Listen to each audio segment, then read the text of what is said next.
ایک گاؤں میں رامو نام کا ایک آدمی رہتا تھا۔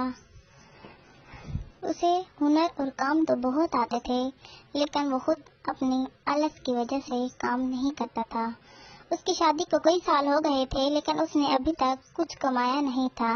بس سارا دن اپنے دوستوں کے پاس جاتا، ان سے بات چیت میں گزار دیتا تھا۔ اس کی بیوی ان سے بہت زیادہ تنگ ہو چکی تھی، بہت پریشان تھی۔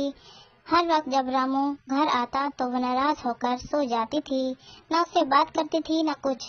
کئی دن گزر گئے، وہ رامو ایسے ہی کرتا تھا۔ صبح ہوتی وہ اپنے دوستوں کے پاس چلا جاتا، ان سے بات چیت کرتا اور سارا دن اسی میں ہی ضائع کر دیتا تھا۔ جب اس کی بیوی گھر سے باہر نکلتی تو لوگ اس پہ باتیں کرتے تھے کہ تم کیسے نکمے آدمی کے ساتھ زندگی گزار رہی ہو، کیوں نہ تم اس گھر کو چھوڑ کے واپس اپنے گھر چلی جاؤ اور اپنی زندگی سنوار لو۔ لیکن اس کی بیوی رائما لوگوں کی باتوں کا برا نہ مانتی، وہ واپس اپنے گھر چلی آتی تھی۔ جب بھی وہ گھر سے باہر نکلتی تھی، لوگوں کی باتیں شروع ہو جاتی تھی۔ ایک دن جب لوگ اس پہ باتیں کر رہے تھے تو رامو نے باتیں سنی اور اسے کچھ احساس ہوا کہ لوگ میرے بارے میں میری بیوی کو کیا کیا باتیں کرتے ہیں، لیکن میری بیوی پھر بھی میرے گھر میں خوش رہ رہی ہے۔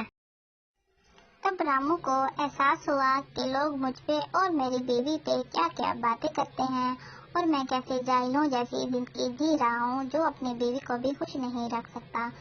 تب سے رامو نے سوچا کہ میں اب سے کام کیا کروں گا اور اپنی بیوی کو خوش رکھا کروں گا۔ وہ رات کو جا کے سو جاتا ہے اور اس گھر میں سوتے سوتے خیال کر رہا ہوتا ہے کہ میں کون سا ہنر کروں اور کیسے کروں، کس طریقے سے شروع کروں۔ رات ہو جاتی ہے جب وہ صبح کھڑا ہوتا ہے اور اپنے دوستوں کی طرف جاتا ہے اور ان سے کہتا ہے، دوستوں میں کوئی کام کرنا چاہتا ہوں، ہنر کرنا چاہتا ہوں اور اپنے گھر میں بچوں کو خوش رکھنا چاہتا ہوں۔ لیکن ان کے دوستوں نے اچھی صلاح دینے کے بجائے ان پہ باتیں کرنے لگے، کہنے لگے کہ ہم اچھی زندگی جی رہے ہیں، ہمیں کیا ضرورت کمانے کی، ہم بہت انجوائے کر رہے ہیں، تم نہ کماؤ اور ایسے ہی زندگی ٹھیک جی رہے ہو۔ تب رامو سوچتا ہے کہ نہیں، میں نے کمانا ہے اور اپنے گھر میں خوش رہنا ہے۔ اس نے اپنے دوستوں سے کہا کہ اگر تم مجھے کوئی اچھی صلاح نہیں دے سکتے تو مجھ پہ باتیں کرنا بھی چھوڑ دو۔ ان سے یہ بات کہہ کے رامو گھر چلا آتا ہے اور سوچنے لگتا ہے۔ 2 سے 3 دن گزر جاتے ہیں اسے سوچنے میں کہ میں کون سا ہنر کروں جس سے اچھے پیسے بھی کماؤں اور زیادہ محنت بھی نہ ہو۔ سوچتے سوچتے اس کے ذہن میں خیال آتا ہے، کیوں نہ کہ میں اپنے بچپن میں جو کام کیا کرتا تھا وہ کام کروں۔ وہ بچپن میں چھابیاں اور پچیاں بنا کر بیچا کرتا تھا۔ اس کے ذہن میں جب یہ ترکیب آئی تو وہ بہت زیادہ خوش ہو گیا اور کہنے لگا کہ آج سے میں یہی کام ہی کروں گا۔ اس نے یہی ہنر چھابیاں اور پچیاں بنانے کا سوچ لیا جو وہ بچپن میں بنا کے بیچا کرتا تھا۔ اسے لگ رہا تھا کہ اگر میں یہ ہنر کروں گا تو ضرور میرا یہ ہنر بکے گا اور میں کام کر سکوں گا۔ اس کام میں نہ ہی اتنی محنت ہوگی اور مجھے بھی بہت زیادہ فائدہ ہوگا۔ اس نے ایک کام کا ارادہ کیا اور کرنا سٹارٹ کر دیا۔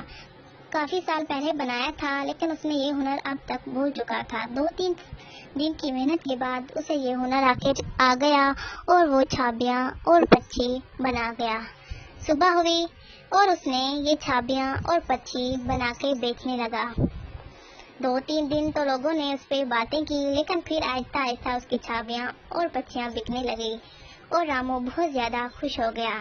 وہ روز صبح اپنے گھر سے بہت ساری چھابیاں، پچیاں اور ٹوکریاں لے کے جاتا اور شام کو اس کی سارے سامان بک جاتا۔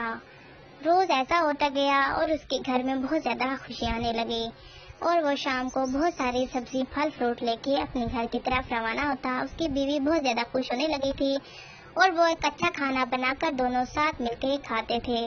اس کی بیوی اب لوگوں کی باتوں سے بالکل بھی خفا نہ ہوتی، بلکہ اب بہت زیادہ خوش ہو کے باہر جاتی، گھومتی اور شام کو گھر واپس آ جاتی تھی۔ لوگ اب اس سے شرمندہ تھے کہ ہم کسی پہ ایسے باتیں نہ کرتے، اب تو وہ کام کرنے لگ گیا ہے۔ ان کے دوستوں کو بھی کچھ احساس ہوا کہ اب ہمیں نکما نہیں رہنا چاہیے، بلکہ کچھ ہنر کما کے ہمیں بھی گھر میں کچھ 2-4 آنے دینے چاہیے۔ تب سے وہ رامو اور اس کی بیوی رائما بہت زیادہ خوش رہنے لگی اور اپنی خوشحال زندگی گزارنے لگی۔ لوگوں نے ان پہ باتیں کرنا چھوڑ دی۔